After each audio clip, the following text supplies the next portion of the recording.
오늘 우리는 재정적 자유를 위한 여정에 대해 구체적으로 이야기하기 시작할 것입니다. 이 여정에는 어떤 단계가 포함되어 있는지 알아보겠습니다. 보통 제 이야기에서는 각 단계를 하나씩 따라가고 나서 요약 부분에 도달하기 전에 각 부분을 다루곤 했는데 이번에는 조금 다르게 해볼 생각입니다. 우선적으로 전체 여정을 개요적으로 소개하고 그런 다음 이 여정의 전 과정을 보여드리겠습니다.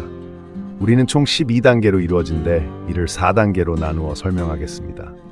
각 단계에 대해 전체적으로 설명한 후에 그 다음부터는 각 단계를 보다 심층적으로 다룰 것입니다.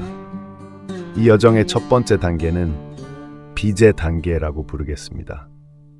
이것은 음의 마일스톤으로 볼 수 있으며 대부분의 젊은이들의 발전입니다. 그 이유는 대개 젊은이들이 처음으로 세상에 발을 디딜 때 정부로부터 대학 학비를 빌려 고액의 부채를 가지고 시작하기 때문입니다. 다음은 두 번째 단계로 능력과 탐욕의 시대입니다. 이것은 가족의 의존성을 뜻하며 우리 대부분의 시작점입니다. 이것은 마치 제로 지점과 같습니다. 우리는 아직 손에 아무것도 없고 가족에 의존하고 있습니다. 그 후 세 번째 단계로 일을 시작하고 자신을 스스로 부양할 수 있는 단계입니다. 대부분의 젊은이들이 이 단계에 있다고 생각합니다. 많은 사람들이 이 단계에서 멈추고 평생을 이 단계에서 살 것입니다. 그러나 이 단계에서 멈추면 이것은 달력에 따라 살아가는 것입니다. 이렇게 살면 재정적으로 많은 위험을 초래할 수 있습니다. 예기치 않은 상황에 대처하기 어려울 수 있습니다. 이것이 저의 이유입니다. 이 단계를 긴장과 불안의 시대로 부르며 공통적인 수준을 유지합니다. 다음은 재미있고 깨달음을 얻는 시기입니다. 그러나 이렇게 부르면 너무 과장된 듯하여 좀 더 일반적인 용어로 부르겠습니다. 이 시기는 관찰과 행동의 시기입니다. 이 단계에는 세 가지 중요한 이정표가 있습니다. 첫째, 우리가 우리의 지출을 추적하고 통제하는 방법을 배우기 시작할 때입니다. 이것은 매우 중요합니다. 왜냐하면 이것은 우리의 기본 재정 목표를 계산하는 데 도움이 될 것이기 때문입니다. 특히 최소 지출과 표준 지출이라는 두 가지 수치입니다. 이것이 중요한 이유는 이후에 이정표를 계산할 때 사용할 수 있는 숫자이기 때문입니다. 모든 추적 및 지출 활동을 설정한 후에는 행동 단계로 넘어갑니다. 첫 번째 행동은 모든 나쁜 부채를 청산하는 것입니다. 이 이정표를 부채 해소라고 부르겠습니다. 이것도 매우 중요한 단계입니다. 이 단계에서 저는 부채가 무엇인지, 어떤 것이 좋은 부채인지, 그리고 각각의 부채를 우선순위를 정하는 방법을 공유할 것입니다. 그 후에는 어떤 부채를 먼저 해결해야 하는지 결정할 수 있습니다. 그런 다음 이러한 부채를 처리하는 방법에 대한 로드맵을 수립할 수 있습니다. 이 단계를 성공적으로 마치면 큰 성취감을 느낄 것이며 새로운 생활 단계로 전환되어 부담이 적어질 것입니다. 왜냐하면 이제 더 이상 부채의 압박을 느끼지 않아도 되기 때문입니다. 빚을 지우는 단계를 마치면 다음 단계는 여섯 번째 단계인데 그것은 우리가 우리의 자금 흐름을 설정할 것이다. 그 이유는 그 돈을 한 군데에 모두 넣으면 그것을 관리하기가 매우 어렵고 우리가 사용해서는 안 될 돈을 사용하게 될 위험이 있기 때문이다. 그래서 나는 여러분들에게 효율적인 자금 분배 방법을 안내할 것이다. 나는 또한 여러분에게 일상 계정과 그것이 어떤 종류의 지출에 사용되는지 소개할 것이며 저축 계정이 무엇이며 어떤 활동에 사용되는지 설명할 것이다. 또한 긴급 자금 설정 방법과 그랜드 자금 또는 싱킹 펀드 설정 방법도 도와줄 것이다. 먼저 그랜드 펀드와 긴급 펀드가 무엇이며 왜 이 두 가지가 다르며 이러한 두 펀드를 설정하는 것이 좋은지와 각 설정 유형에 대한 합리적인 비율을 계산하는 방법에 대해 설명할 것이다.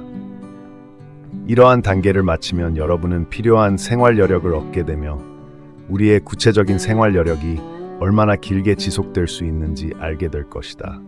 예상치 못한 상황이 발생했을 때 우리의 삶의 질에 영향을 미치지 않게끔 이러한 활동은 우리에게 금융적 안전벨트를 제공할 뿐만 아니라 다음 단계로 진입하는 우리의 새로운 삶에 대한 금융적 불안감을 없애줄 것이다. 이 새로운 단계는 저축과 투자의 단계입니다. 이전 단계에서 6단계를 완료했다면 우리는 이미 견고한 후방을 갖춘 것으로 간주할 수 있으며 이제 우리는 군대를 모집하여 전투에 나서기 시작합니다.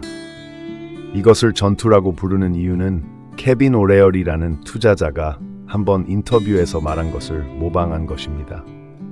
그는 돈을 자신의 전투병으로 여기며 매일 그 병사들을 전투에 투입하고 하루 종일 그 전투병들이 자신의 돈을 더 많은 포로를 가져오기를 원한다고 말했습니다. 이것은 우리가 어떻게 돈을 더 벌어들일지에 대한 재미있는 말입니다.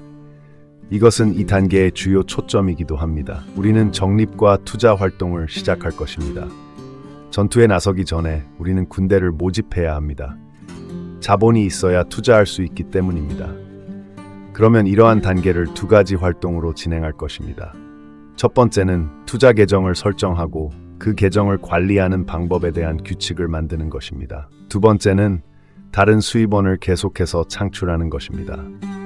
이 두 가지는 항상 함께 가야 하는 이유는 이것이 재산 쌓기의 기본 원칙이기 때문입니다. 이 분야에서 유명한 한마디가 있습니다. 재산을 쌓는 사람들은 항상 두 가지를 집중해야 합니다. 첫째는 비용을 줄이는 것이고 둘째는 수입을 늘리는 것입니다.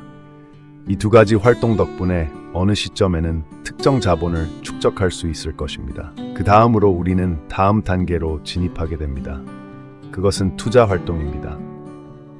이 단계에서 나는 효율적인 투자 모델을 선택하는 방법과 개인적인 경험에 따라 포트폴리오 비율을 어떻게 안전하게 분배하는지에 대해 여러분과 공유하겠습니다. 이 단계에는 우리가 번갈아가며 진행할 수 있는 세 단계가 있습니다. 단계를 차례로 기다릴 필요는 없으며 나중에 이어서 진행해도 됩니다. 나는 이에 대해 더 자세히 설명하겠습니다. 이 단계는 꽤 오랜 시간이 걸릴 수 있으므로 계속해서 적립하고 투자하는 것이 중요합니다. 그리고 언젠가 우리는 네 번째 단계에 도달하게 될 것입니다. 이것은 우리가 추구하는 무한한 영역이며 그것은 재정 자유를 달성하는 때입니다. 이 단계에는 세 가지 중요한 기준이 있으며 이것들은 종종 혼동되거나 오해되는 개념입니다. 이 첫 번째 기준은 재정 안전을 의미합니다. 이것은 우리가 기본적인 생활 수준을 유지할 수 있는 안전한 재정 수준에 도달한 시점입니다. 우리는 평생 동안 기본적인 수준의 생활을 보장할 수 있을 만큼 충분한 돈을 가지고 있습니다. 두 번째 기준은 재정 독립이라고 불리는 단계입니다. 이것은 FIRE라고도 불리는 개념으로 재정 독립과 조기 은퇴를 의미합니다. 그것은 마일스톤이며 우리가 일을 그만두고도 우리의 돈과 관련된 필요를 충분히 충족시킬 수 있는 지점입니다. 즉, 우리는 더 이상 시간을 돈을 벌기 위해 교환할 필요가 없으며 이것은 우리에게 수많은 새로운 문을 열어주고 마지막으로 이 여정의 최고점인 재정 자유를 향해 나아가고 싶어하는 이 여정을 수행하는 사람들이 원하는 목표입니다. 이것은 우리가 완전히 돈의 영향에서 벗어난 상태입니다. 이제 돈은 다른 목표를 달성하기 위한 도구가 될 것이고 여기서 나는 여러분들이 재정 안전, 재정 독립 및 재정 자유의 마일스톤을 어떻게 구분할 수 있는지를 도와드리겠습니다. 또한 재정 독립과 재정 자유라는 두 가지 개념을 혼동하거나 잘못 사용되는 경우가 종종 있는데 이를 구별하는 방법도 알려드리겠습니다. 이를 통해 여러분은 왜 종종 재정 자유가 재정 독립보다 나중에 오는지를 이해하게 될 것입니다. 그러나 때로는 재정 자유가 재정 독립보다 먼저 올 수도 있으며 이를 통해 우리는 우리의 최종 목표인 우리의 삶의 질에 돈이 더 이상 영향을 미치지 않을 때를 말할 수 있을 것입니다. 그것이 바로 우리가 벅유머니라고 말할 수 있는 시점입니다. 그것이 우리의 재정 여정 전체이며 주목해야 할 점은 이것이 내가 스스로 정리한 내 개인 공식이라는 것입니다. 다른 사람들의 공식과는 다를 수 있습니다. 그러나 내 개인적인 경험에 기초하여 이것은 꽤 명확하고 효과적인 공식이라고 믿습니다. 또한 여기서 언급한 것처럼 이 여정은 종종 많은 해를 걸쳐 이동해야 하는 매우 긴 여정입니다. 그러므로 이것은 이 여정을 진행하는 동안 우리에게 매우 큰 결의와 인내심이 필요합니다. 나 자신도 많은 실수를 저질렀습니다. 거기서부터 각 단계에 대한 교훈을 얻었고 나의 다음 공유가 그 실수를 피하는 데 도움이 되기를 바랍니다. 그러면 여러분은 이 여정을 실행하는 데 소요되는 시간과 노력을 절약할 수 있습니다. 오늘의 내 공유가 여러분에게 이 재정 자유 여정의 전반적인 개요를 제공했으면 좋겠습니다.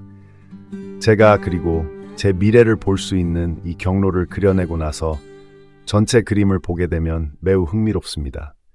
따라서 여러분도 그렇게 느끼기를 바랍니다. 이제는 여러분에게 이 여정에 대한 조금 더 많은 영감을 전달했기를 희망합니다. 각 에피소드를 통해 우리는 이 시리즈를 마치고 이 여정을 시작할 충분한 동기부여를 얻을 수 있습니다. 다음 편에서는 각 단계에 대해 깊이 파고들 것이고, 각 단계에서 무엇을 해야 하는지, 목표를 어떻게 설정해야 하는지, 무엇을 경험해야 하는지, 피해야 하는 것은 무엇인지 등을 공유할 것입니다. 이를 통해 여러분의 여정이 조금 더 쉬워지기를 바랍니다. 그리고 이것이 마지막으로, 만약 여러분이 이번 회의 내용이 유익하다고 생각한다면 친구들과 공유해 주시기를 바랍니다. 여러분의 시청에 감사드리며 다음 주에 다시 만나기를 기대합니다.